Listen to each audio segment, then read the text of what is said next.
Hello everyone, welcome to Tech Tea with Ranjan presented by Advaita Education ANJ Exams and powered by Gate Academy। Session में हर बार की तरह आज भी एक government job vacancy की detail है जिसे पूरी तरह से हम डिस्कस करने वाले हैं। So this vacancy has come right away from एमपीपीबी।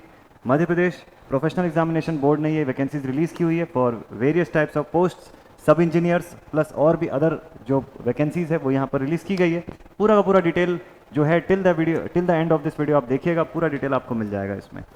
देखिए यहाँ पर जो ऑनलाइन एप्लीकेशन फॉर्म है ये इसको फिलअप करने की स्टार्टिंग डेट जो है this will be from 9th of April. 9 अप्रैल से फॉर्म फिलअप होना शुरू हो जाएगा जो कि 23 अप्रैल 2022 तक ऑन गोइंग रहेगा।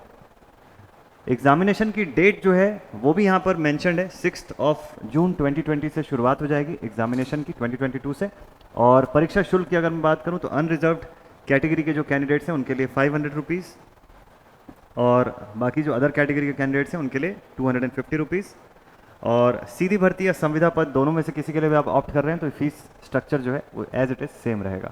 ठीक है, ऑनलाइन एग्जामिनेशन का पैटर्न जो है वो भी यहाँ पर मेंशन कर दिया गया आप लोगों के लिए। तो देखिए 6 जून 2022 से जो शुरुआत होगी तो परीक्षा की पाली अगर फर्स्ट शिफ्ट की मैं बात करूँ तो सुबह 7 से 8 बजे के बीच में होगा। और जो रिपोर्टिंग टाइम है वो फिर जो निर्देश पढ़ने का समय है 8:30 से 8:50 से 9 बजे के बीच में रहेगा, 10 मिनट का। और फिर आंसर लिखने का जो समय आपको टोटल मिलेगा वो 9 से 12। तो मतलब टोटल आपके पास इसको स्पेसिफिकली अगर मैं देखूं तो 3 घंटे का समय मिलता है आपको पेपर लिखने के लिए। वहीं अगर सेकंड शिफ्ट की बात करूं तो इसका भी फाइनल टाइम जो है दैट इज 2:30 to 5:30। ठीक है, और आफ्टर दिस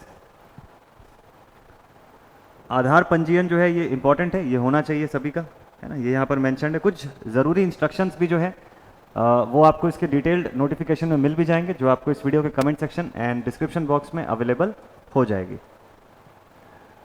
तो यहाँ पर पूरे के पूरे जो अलग अलग पोस्ट निकले हुए हैं उस सब के लिए पेज नंबर वाइज पूरा कैटेगरी वाइज गिवन है यहाँ पर। तो एक एक को आप देख सकते हैं सेपरेटली, एक एक को आप सेपरेटली यहाँ से प्रॉपरली फॉलो कर सकते हैं। ठीक है, तो यहाँ पर जो जो कंडीशन है विभागीय भर्ती नियम जो है उसको यहाँ पर मान्यता दिया गया है। विभागीय भर्ती के अकॉर्डिंग जो जो कंडीशंस एप्लीकेबल हैं वो यहाँ पर रिक्वायर्ड है ना। और स्कोर की अगर मैं बात करूँ तो अनारक्षित वर्ग के कैटेगरी के जो कैंडिडेट्स हैं उनके लिए 50% जो है वो स्कोर किया जाना ज़रूरी है। मिनिमम 50% स्कोर करना होगा तब जाके वो इसको क्वालिफाई करेंगे। 10% अंक जो होगा वो निःशक्त जन अभ्यर्थियों के लिए होगा, पिछड़ा वर्ग, और बाकियों के लिए जो होगा है ना उनको 40% की छूट यहाँ पर मिलती है। तो देखते हैं सेवा समूह 3 जो है इसमें लिखा हुआ है उपयंत्री, मानचित्रकार, समयपाल, समकक्ष यानी उससे जो रेलेवेंट है उसके पोस्ट की भर्ती तृतीय श्रेणी में यहाँ पर होने जा रही है। पोस्ट की डिटेल्स अगर मैं बताऊँ तो यहाँ पर आपको टोटल यहाँ पे कुल अंक 200 रुपये 200 जो मार्क्स हैं वो यहाँ पर रहेंगे। प्रश्न पत्र की जो संख्या है वो 1 है वर्ग 3 के लिए। और टोटल मार्क्स जो आपके रहेंगे दैट विल बी 100 मार्क्स। ठीक है, इसमें सब्जेक्ट का कंटेंट रहेगा सामान्य ज्ञान, हिंदी, जनरल इंग्लिश, सामान्य गणित, सामान्य तार्किक योग्यता, है ना, विज्ञान, कंप्यूटर ज्ञान, ये सब कुछ। और जो आपका रेलेवेंट जो रेलेवेंट फील्ड जो आपका रहेगा टेक्निकल का उससे 100 मार्क्स का और क्वेश्चन रहेगा। तो टोटल आपके पास 200 का सवाल रहेगा, 3 घंटे में आपको सॉल्व करना होता है। जैसे यहाँ पर जो क्वालिफिकेशन की बात की गई है ना, विभागीय भर्ती नियम के हिसाब से, तो आपका टेक्निकल जो डिग्री जो है, जो डिप्लोमा का जो केस है वो यहाँ पर मैंडेटरी होना इंपॉर्टेंट है। तो लिखा भी हुआ है कि अभ्यर्थियों ने हाई स्कूल जो है 10+2 की परीक्षा पास की हो। अपार्ट फ्रॉम दैट जिस भी रेलेवेंट फील्ड के लिए आप ऑप्ट कर रहे हैं उसमें आपका डिप्लोमा एटलीस्ट 3 साल का लगा जो 3 साल का रेगुलर का जो डिप्लोमा होता है वो आपका कंप्लीट किया जाना ज़रूरी है।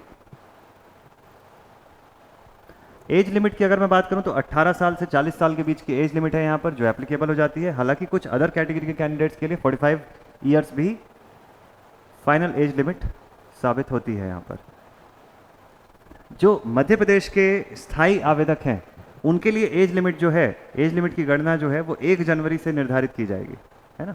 1 जनवरी को एज अ रेफरेंस डेट लेकर के उनकी एज लिमिट जो है वो बताई जाएगी। सिलेक्शन का जो तरीका है, सिलेक्शन का जो प्रोसेस है, उसमें सबसे पहले जो खुली प्रतियोगिता से सीधी भर्ती के भरे जाने वाले जो पद हैं उसके लिए 18 से 40 आयु सीमा जो है, न्यूनतम और अधिकतम आप दोनों देख सकते हैं, मिनिमम और मैक्सिमम साइड पे 18 से 40 है। अदर कैटेगरीज के लिए 18 से 45 है ना। 5 साल की एडिशनल छूट जो है वो यहाँ पे मिलती है। ठीक है, और जो एमपी के जो लोकल जो है उनके लिए जो एडिशनल छूट है वो है यहाँ पर। ठीक है, इसके बाद नेक्स्ट और बाकी की डिटेल देखते हैं। बहुत सारा कुछ है इस नोटिफिकेशन में, तो आप इसका जो डिटेल पीडीएफ है वो आपको मिल जाएगा इस वीडियो के कमेंट सेक्शन डिस्क्रिप्शन बॉक्स में, तो आप उसमें भी बहुत सारी चीज़ें हैं प्रॉपरली समझ पाएंगे। देन पीबी जो है, पीबी के नियम 11 के हिसाब से जो मूल रिक्तियाँ जो पद जो निकली हुई है इसके अकॉर्डिंग आपका सिलेक्शन इस पे होना है। जो सेलेक्टेड कैंडिडेट्स होंगे है ना, उसको उनको जो डिपार्टमेंट्स है वो अलॉट किए जाएंगे, है ना। और यहाँ पर बाकी का डिटेल और देख लीजिए आप फटाफट से। देखिए प्राथमिकता जो है किस हिसाब से दी गई है, अलग अलग कैटेगरी के लोगों को किस तरीके से प्राथमिकता दी गई है, उसका एक कैटेगरी बनाया गया है ना। तो ये सब कैटेगरीज यहाँ पे मेंशन्ड है, तो इस अकॉर्डिंग प्रायोरिटी वाइज ऐसा प्राथमिकता यहाँ पर मेंशन्ड हो जाती है। जो डॉक्यूमेंट्स है, प्रमाण पत्र है, उनका अटेस्टेशन जो है वो होना भी ज़रूरी है। फिर आरक्षण की कंडीशन यहाँ पर और आपके साथ मेंशन्ड है ना, 20% अनुसूचित जनजाति का, अनुसूचित जाति का 16%, अन्य पिछड़े वर्ग का 27% और आर्थिक रूप से कमज़ोर जो वर्ग है उसका 10% का होता है। ऑफिशियल वेबसाइट इसकी है gad.mp.gov.in जो है, उससे आप इसकी पूरी डिटेल ले सकते हैं, है ना। हर तरीके का जितना भी टाइप का आरक्षण यहाँ पे है उस सबका आपको पूरा डिटेल बहुत क्लियरली अच्छे से मेंशन्ड है, तो आप इसको बढ़िया से फॉलो कर सकते हैं। संविदा कर्मियों के लिए जो नियम है वो भी यहाँ पर दिया हुआ है ना। संविदा की भी पोस्ट है यहाँ पे, परमानेंट भी है और कॉन्ट्रैक्चुअल बेसिस पे भी है, तो दोनों ही टाइप की पोस्ट का डिटेल यहाँ पर आपको मेंशन्ड है। ठीक है, तो ये इसकी पूरी की पूरी मेन डिटेल्स। संविदा कर्मियों हेतु नियम केवल ऊर्जा विभाग के जो पोस्ट हैं उस पोस्ट नंबर के अकॉर्डिंग भी आप देख सकते हैं कि कौन कौन से पोस्ट यहाँ पर ऊर्जा विभाग के निकले हुए हैं। तो प्रेजेंटली जो वर्किंग जो कैंडिडेट्स हैं उनके लिए भी यहाँ पर दिया हुआ है, राज्य के जो अलग अलग वर्ग के हैं उनके लिए भी यहाँ पर पूरा डिटेल्स गिवन है। यात्रा भत्ता जो है, यानी कि जो ट्रैवल करने के लिए जो कंपनसेशन आपको मिलता है वो भी कुछ स्पेसिफिक कैटेगरीज के कैंडिडेट्स के लिए एप्लीकेबल है, तो वो भी यहाँ पर मिल जाएगा। परीक्षा केंद्र की बात करें तो पीवी के हिसाब से परीक्षा केंद्रों का जो निर्धारण है, जो डिसीजन है वो पीवी ही फाइनली डिसाइड करेगा। प्रोफेशनल इलेक्ट्रिसिटी बोर्ड जो है ना, प्रोफेशनल एग्जामिनेशन बोर्ड जो है इनका, वो डिसाइड करता है। ठीक है, तो पीवी जो है वो जन्म तिथि स्वीकार करेगा जो कि हाई स्कूल के सर्टिफिकेट में आपके मेंशन्ड होगा, है ना, या अगर उससे रिलेवेंट किसी भी टाइप का अगर प्रमाण पत्र आपके पास है तो वो यहाँ पर एप्लीकेबल हो जाता है। ठीक है, देन अगर आप आरक्षण का किसी प्रकार का दावा करते हैं तो उसके लिए क्या क्या डॉक्यूमेंट्स लगेगा वो भी यहाँ पे मेंशन्ड है। नागरिकता एवं स्थायी निवासी के संबंध में आपको के पास क्या क्या टाइप का डॉक्यूमेंट्स होना चाहिए वो इसका पूरा डिटेल दिया हुआ है, तो सभी तरीके का डिटेल जो है वो यहाँ पे अच्छे से मेंशन्ड है आपके लिए। चलिए, विभाग के हिसाब से जो खाली वैकेंसीज जो है, खाली पोस्ट जो है, उसका एक बार डिटेल आपको मैं बता देता हूँ। Madhya Pradesh urban development company limited Bhopal की तरफ से एक पोस्ट कोड है 1, भर्ती का प्रकार जो है सीधी भर्ती है, डायरेक्ट सिलेक्शन है, उप यंत्री सिविल, है ना। टोटल यहाँ पे 5 वैकेंसी जो है गिवन है। अकार्यपालिक जो है ये कंडीशन यहाँ पर गिवन है, तो कौन सा आपका फुल टाइम है, कौन सा वाला आपका कॉन्ट्रैक्चुअल बेसिस पे है, आप देख सकते हैं इस चीज़ को। Madhya Pradesh warehousing and logistic corporation की तरफ से जो वैकेंसी है उसमें आप देखेंगे कि टोटल जो है उप यंत्री के लिए 1 वैकेंसी है, उप यंत्री 20%, संविदा कर्मियों के लिए 6 वैकेंसीज है यहाँ पे, और उप यंत्री के लिए 15, उप यंत्री सिविल के लिए जो है यहाँ पे वो 85 सीटें यहाँ पर है। मध्य प्रदेश गृह निर्माण एवं अधोसंरचना विकास मंडल जो है भोपाल का, उसके लिए भी यहाँ पे 10 सीटें अवेलेबल है। और कार्यालय प्रमुख अभियंता जो है लोक स्वास्थ्य यांत्रिकी विभाग जो है जल भवन का, इसके लिए टोटल यहाँ पे आप देखिए 208 वैकेंसी आपको उप यंत्री में मिलती है, उप यंत्री सिविल में 52 वैकेंसीज, उप यंत्री में आपको 90 वैकेंसीज मिल जाती है यहीं पे, और उप यंत्री विया 20% संविदा कर्मचारियों के लिए आपको 23 सीटें और अवेलेबल हो जाती हैं। ठीक है, यहीं पर आप मध्य प्रदेश जल निगम मर्यादित अगर देखें भोपाल का, तो इसमें 469 आपको मिल जाती है। अच्छा, इसमें 71 वैकेंसीज मिल जाती है, 469 आपको मिलती है प्रमुख अभियंता जल संसाधन विभाग में। ठीक है, सीधी भर्ती के लिए है 117, और उप यंत्री सिविल में है 469, उप यंत्री विद्युत या मैकेनिकल में आपका 128, और उप यंत्री विद्युत या मैकेनिकल संविदा कर्मचारियों के लिए 32 सीटें यहाँ पर अवेलेबल है। 7वें नंबर में आप प्रधान मुख्य वन संरक्षक के लिए देखें या फिर बाल प्रमुख सतपुड़ा भवन भोपाल के लिए अगर आप देखें तो 10 सीट यहाँ पे अवेलेबल है, और प्रमुख अभियंता लोक निर्माण विभाग जो है PWD, इसके लिए सीधी भर्ती उप यंत्री सिविल 122, वहीं उपयंत्री सिविल 20% संविदा के लिए 31 सीटें, विद्युत अथवा इलेक्ट्रिकल्स एवं इलेक्ट्रॉनिक्स के लिए 47 सीटें यहाँ पर अवेलेबल है। सीधी भर्ती में उपयंत्री विद्युत अथवा इलेक्ट्रिकल्स एंड इलेक्ट्रॉनिक्स का अगर आप देखें तो 12 सीट यहाँ पे और अवेलेबल है, ठीक है। प्रमुख अभियंता ग्रामीण यांत्रिकी सेवा मध्य प्रदेश भोपाल अगर आप देखें तो सीधी भर्ती के दो पोस्ट हैं इनफैक्ट, उपयंत्री सिविल भी है और उपयंत्री संविदा भी है। तो उपयंत्री सिविल के लिए 442 सीटें यहाँ पे है और उपयंत्री जो संविदा है उसके 110 सीट यहाँ पे अवेलेबल है। मध्य प्रदेश पाठ्य पुस्तक निगम है ना, पुस्तक भवन अरोरा हिल्स जो है, अरेरा हिल्स, उसकी सीधी भर्ती के लिए यहाँ पे 1 सीट है। टोटल 2090 सीट जो है वो यहाँ तक अवेलेबल है आपके पास। फिर आगे देखते जाते हैं और संचालक संचालनालय जो है उसके लिए उपयंत्री सिविल 88 सीटें, उपयंत्री सिविल सीधी भर्ती फॉर कार्यालय नगर पालिक निगम तो उपयंत्री सिविल 9 सीट, उपयंत्री विद्युत जो है 1 सीट, उपयंत्री मैकेनिकल 1 सीट है, उपयंत्री सहायक भवन अधिकारी 4 सीट है ना, और समयपाल जो है 54 सीट है, समयपाल संविदा जो है 14 सीटें हैं। तो ऐसे पूरी बाइफर्केशन आप देख सकते हैं। नगर पालिका निगम देवास के लिए अगर सीधी भर्ती बताऊं, उपयंत्री 1, उपयंत्री सिविल 4, उपयंत्री एम 1, उपयंत्री सिविल सहायक 1। नगर पालिक निगम सिंगरौली के लिए सीधी भर्ती उपयंत्री सिविल 5, उपयंत्री विद्युत 1, समयपाल जो है 4। नगर पालिक निगम रीवा के लिए सीधी भर्ती उपयंत्री सिविल 2, उपयंत्री मैकेनिकल 2 है ना। नगर पालिक निगम सागर के लिए उपयंत्री सिविल 2, उपयंत्री विद्युत 1, उपयंत्री मैकेनिकल जो है वो भी 1।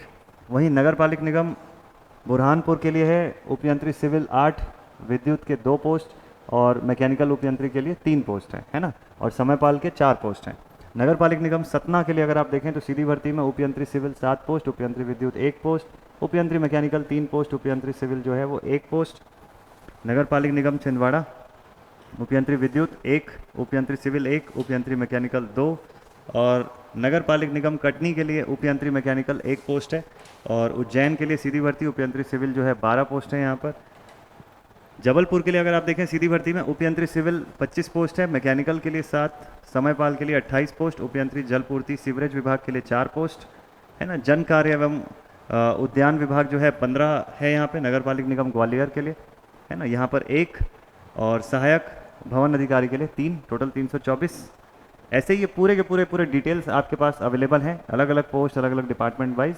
तो ये पीडीएफ के थ्रू आप प्रॉपर आपको ये मिल जाएगा। टोटल जो कंडीशंस है वो पूरा यहाँ पे दे रखा है। ओवरऑल आपके पास 3435 वैकेंसी, तो काफ़ी सारे डिपार्टमेंट में ये सब वैकेंसीज आई हुई है ना। ये पूरे के पूरे डिपार्टमेंट्स आप देख सकते हैं, इनके लिए आप एप्लीकेबल हो सकते हैं ना।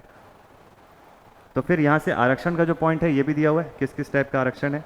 तो अच्छा खासा डिटेल्ड पीडीएफ है, ये पीडीएफ आपको मिल जाएगी यहाँ पर, आप इसको फॉलो कर सकते हैं, ठीक है। मेन डिटेल्स जस्ट मैं आपको पहले बता देता हूँ जो एकदम ज़्यादा इंपॉर्टेंट है। तो देखिए इस सबका वेतनमान भी आपको दिया हुआ है अलग अलग पोस्ट वाइज। जैसे संविदा उपयंत्री के जो 15 पोस्ट थे कार्यपालिक के, इसकी जो सैलरी रेंज है 32,800 से 1,03,600 रुपये के बीच में होती है। सिविल इंजीनियरिंग 3 साल का डिप्लोमा। तो एक चीज़ बिल्कुल क्लियर है कि आपका डिप्लोमा होना यहाँ पे मैंडेटरी है, पहली बात। दूसरा चीज़, आपकी सैलरी रेंज जो है अलग अलग डिपार्टमेंट के अकॉर्डिंग थोड़ा बहुत वेरी करती रहती है यहाँ पर। एज लिमिट मैंने आपको बता दिया, इसकी ओवरऑल पूरी की पूरी डिटेल्स, और नंबर ऑफ वैकेंसीज जो है वो आपको इसमें पता चल गई। जैसे कि यहाँ सेकंड आप देख सकते हैं, मध्य प्रदेश गृह निर्माण एवं अधोसंरचना विकास मंडल जो है, इसके लिए टोटल 85 पद जो हैं वो आए हुए हैं, ठीक है। सैलरी रेंज इसकी भी 32,800 से 1,03,600 के बीच में वेरी करती है। क्वालिफिकेशन यहाँ पर भी same mandatory as it is जैसा दिया हुआ है। सैलरी रेंज इसी अकॉर्डिंग सब जगह वेरी कर रही है ना, तो आप देख सकते हैं। तो ये पूरा डिटेल्ड पीडीएफ जो है इसके थ्रू आपको इसकी पूरी की पूरी इन्फॉर्मेशन मिल जाती है, ठीक। तो इस वैकेंसी के लिए आप अगर अप्लाई कर रहे हैं तो इम्पॉर्टेंट है कि लास्ट डेट जो है उसका ध्यान रखा जाए, एकदम प्रॉपरली आप इस पर अप्लाई कर सकें और लास्ट डेट आपका मिस ना हो। ऑफिशियल वेबसाइट की लिंक और ये पूरा डिटेल्ड पीडीएफ आपको इस वीडियो के कमेंट सेक्शन में या डिस्क्रिप्शन बॉक्स में अवेलेबल हो जाएगा। तो ये वैकेंसी की डिटेल आपको कैसी लगी, और अगर आप इसके लिए एलिजिबल हैं तो बिल्कुल टाइम रहते हैं इसके लिए ज़रूर से अप्लाई कर दीजिएगा, मस्त से प्रिपरेशन करिएगा। आपके लिए बहुत सारा कुछ अच्छा इस वैकेंसी से जुड़ा हुआ अद्वैत एजुकेशन के यूट्यूब चैनल पर आपको मिलने वाला है। तो इस यूट्यूब चैनल को लगातार फॉलो करते जाइएगा, जल्द ही आपके लिए कुछ बहुत एक्साइटिंग, कुछ बहुत बढ़िया सी न्यूज़ इस चैनल पर आने वाली है। चलिए ऐसे ही और गवर्नमेंट जॉब वैकेंसी की डिटेल को लेकर मिलेंगे अगले किसी वीडियो में। Till then stay connected and thank you very much.